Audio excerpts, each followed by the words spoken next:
देवर हो तो कुछ भी करोगे क्या? होली स्पेशल 2023। शादी के बाद मेरी ससुराल में मेरी पहली होली थी। ससुराल में भी होली का पर्व बड़े ज़ोर शोर से मनाया जा रहा था। पतिदेव के साथ चूँकि ये मेरी पहली होली थी, सो मैंने भी बहुत सी बड़ी बड़ी तैयारियां कर रखी थी। होली के दिन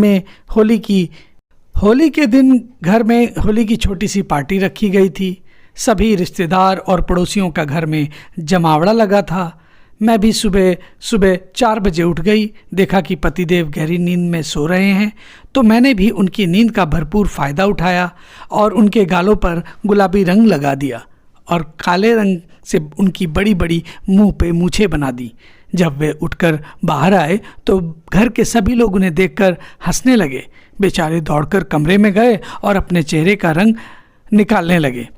कुछ ही देर में ननद, नंदोई, बुआ, सास और उनका बेटा उमेश भी आ गया। पतिदेव ने भी मुझे गुलाल लगाया और फिर अपने दोस्तों के साथ छत पर ठंडाई पीने में मशगूल हो गए।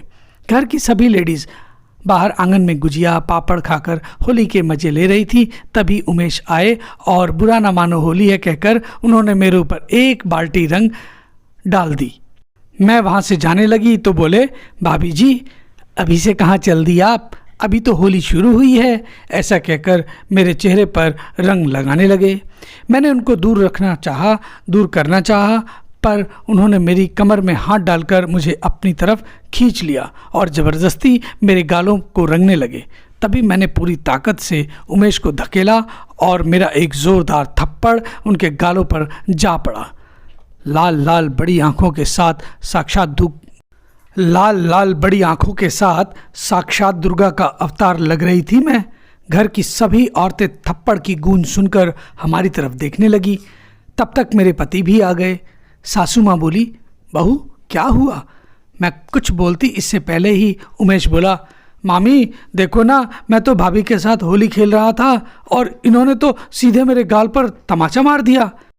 इकलौती भाभी जी हैं मेरी, इन्हें नहीं रंग लगाऊंगा तो किसे रंग लगाऊंगा?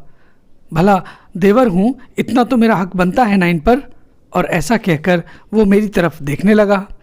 अब तो मेरे अंदर का भीतर ज्वालामुखी फट पड़ा। मैं बोली, मेरे मना करने पर भी तुम मेरे साथ ज़बरदस्ती रंग लगा रहे थे ना, और तुमने मुझे गलत तरीके से मेरी कमर में छुआ। तुम्हारी हिम्मत कैसे हुई मुझे इस तरह छूने की? देवर हो तो क्या कुछ भी करोगे? अपनी हद में रहो, वरना मैं अभी हद भूल जाऊंगी। अब तो मेरे भीतर का ज्वालामुखी फट गया। मैं बोली, मेरे मना करने के बाद भी तुम ज़बरदस्ती मुझे रंग लगा रहे थे ना, और तुमने मुझे गलत तरीके से मेरी कमर से छुआ। तुम्हारी हिम्मत कैसे हुई मुझे इस तरह गलत तरीके से छूने की? देवर हो तो क्या कुछ भी करोगे? अपनी हद में रहो, वरना मैं अपनी हद भूल जाऊंगी। और मेरे पति भी उमेश को कहने लगे, तेरी हिम्मत कैसे हुई ऐसी घिनौनी हरकत करने की? बुआ जी बोली, बहू चुप भी हो जाओ, मेरा बेटा तो मजाक कर रहा था। तभी मेरी सासू माँ बोली, वंदना तुम्हारे वहाँ यह सब चलता होगा, हमारे यहाँ नहीं चलता। मेरी बहू से कोई बदतमीजी करे ये मुझे बर्दाश्त नहीं। उमेश को अभी बहू से माफ़ी मांगनी होगी। आज तो मैंने अपने बेटे को उमेश को पीटने से रोक लिया, पर अगली बार से नहीं। अपने नालायक बेटे को औरतों की इज्जत करना सिखाओ और हमारे सामने से इसको लेकर अभी चली जाओ। उमेश ने मुझसे माफ़ी मांगी और बुआ जी अपना छोटा सा मुँह लेकर उमेश के साथ वहाँ से बनबनाते हुए चली गई।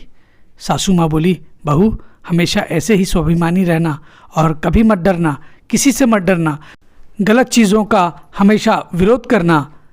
पतिदेव बोले, अरे माँ मेरी बीवी तो झांसी की रानी है। और हम सब खिलखिलाकर हंस पड़े। दोस्तों, होली सौहार्द, प्रेम और मस्ती के रंगों से सरोबार होने का हर्षोल्लासपूर्ण त्यौहार है। पुराने गिले शिकवे मिटाकर प्रेम और भाईचारे का प्रतीक है। परंतु आधुनिक समय में होली केवल अश्लीलता, मौज मस्ती और फूहड़ का त्यौहार बनकर रह गया है। होली और रिश्तों के नाम पर लोग अपनी मर्यादाओं को भूल बैठते हैं। जैसे देवर भाभी, जीजा साली में होली के नाम पर छेड़छाड़ और बदसलूकी सरासर अनुचित है। तो दोस्तों, ये थी होली स्पेशल 2023 की एक छोटी सी प्रेरणादायक कहानी। आपको कैसी लगी अपनी राय कमेंट बॉक्स में बताएं और हमारे इस नए चैनल को कृपया सब्सक्राइब करना ना भूलें। आप सभी को होली की हार्दिक शुभकामनाएं। होली प्रेम और सौहार्द के साथ मनाएं, किसी दूसरे को बुरा न लगे, इसी संदेश के साथ हमें आज्ञा दीजिए। नमस्कार।